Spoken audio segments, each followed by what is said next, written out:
اللہ کے نام سے جو سراسر رحمت ہے، جس کی شفقت ابدی ہے۔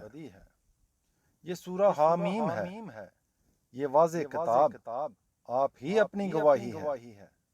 اس میں کچھ شک نہیں کہ ہم نے اسے ایک خیر و برکت والی رات میں اتارا ہے، اس لیے کہ ہم لوگوں کو خبردار کرنے والے تھے۔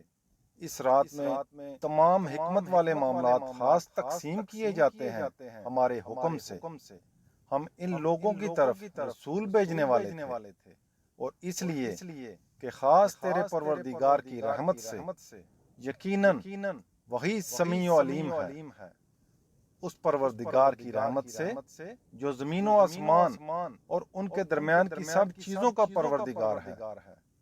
اگر تم یقین کرنے والے ہو اس کے سوا کوئی معبود نہیں، وہی زندہ کرتا اور وہی مارتا ہے۔ تمہارا پروردگار اور تمہارے باپ داداؤں کا پروردگار جو پہلے گزر چکے ہیں۔ نہیں، یہ ماننے والے نہیں ہیں، بلکہ یہ شک میں پڑے ہوئے کھیل رہے ہیں۔ سو اس دن کا انتظار کرو اے پیغمبر، جب آسمان سری دھوئیں کے ساتھ نمودار ہوگا اور وہ لوگوں پر چھا جائے گا۔ یہ ایک دردناک عذاب ہے، اور وہ پکار اٹھیں گے کہ ہمارے رب ہم پر سے یہ عذاب ٹال دے، ہم ایمان لاتے ہیں۔ اب ان کے لیے نصیحت کہاں؟ ان کے پاس تو ہر چیز کو کھول کر بیان کر دینے والا رسول آ گیا تھا۔ اس پر بھی انہوں نے اس سے منہ موڑا اور کہہ دیا کہ یہ تو ایک سکھایا پڑھایا باولا ہے۔ ہم کچھ دیر کے لیے یہ عذاب تم سے ہٹائے دیتے ہیں، مگر تم لوٹ کر وہی کرو گے جو تم کرتے رہے تھے۔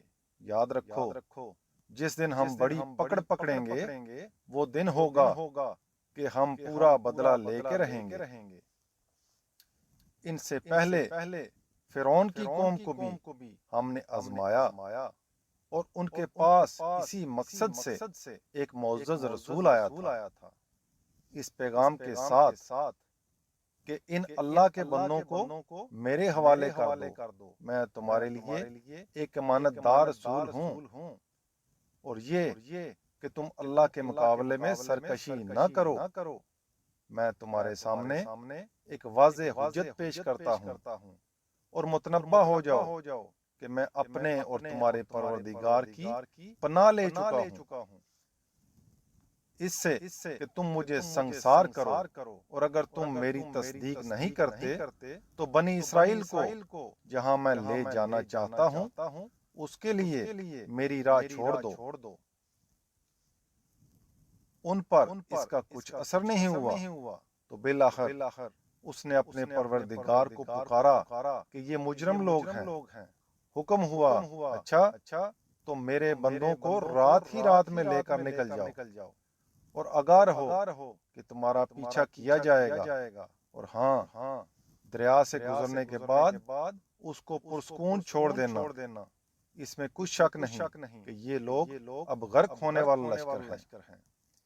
یہ کتنے ہی باغ اور چشمے اپنے پیچھے چھوڑ گئے، اور کھیت اور عمدہ مکانات اور عیش کے سر و سامان جن میں یہ مزے کرتے تھے۔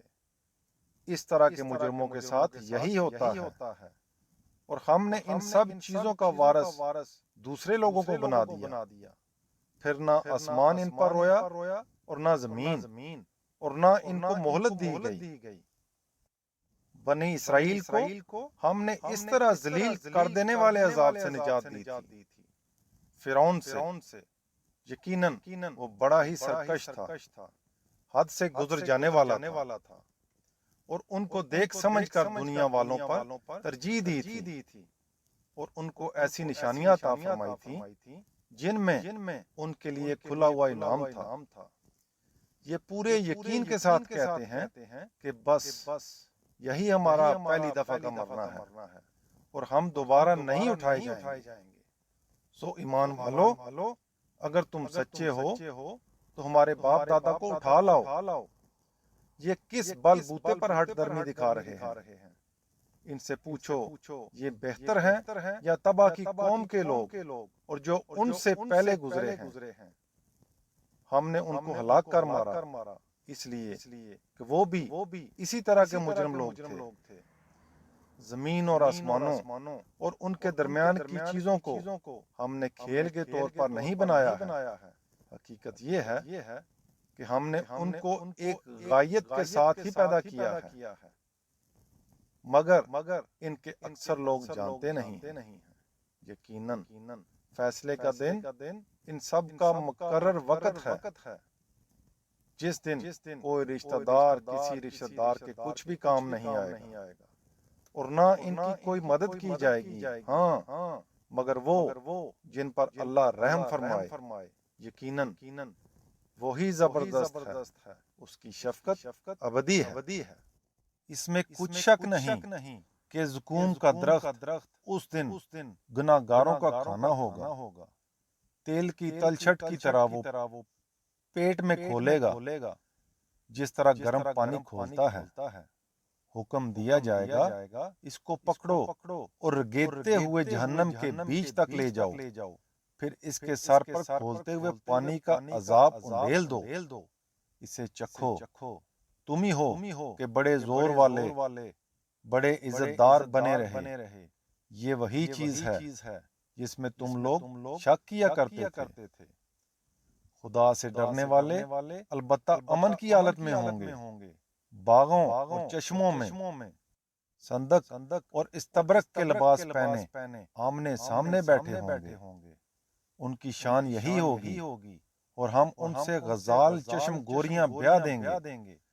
وہاں نہایت اطمینان کے ساتھ وہ ہر طرح کے میوے منگا رہے ہوں گے۔ پہلی موت کے بعد جو دنیا میں آ چکی، وہ اب اس میں کبھی موت کا مزہ نہ چکھیں گے۔ ان کو اللہ نے جہنم کے عذاب سے بچا لیا، یہ خاص تیرے پروردگار کے فضل سے ہوگا، یہی در حقیقت بڑی کامیابی ہے۔ سو انہیں اسی قرآن سے یاد دہانی کرتے رہو اے پیغمبر، اس لیے کہ ہم نے تو اس کو تمہاری زبان میں نہایت موزوں بنایا ہے، اسی لیے کہ یہ یاد دہانی حاصل کریں۔ پھر بھی نہیں مانتے تو تم بھی خدا کے فیصلے کا انتظار کرو، یہ بھی انتظار کر رہے ہیں۔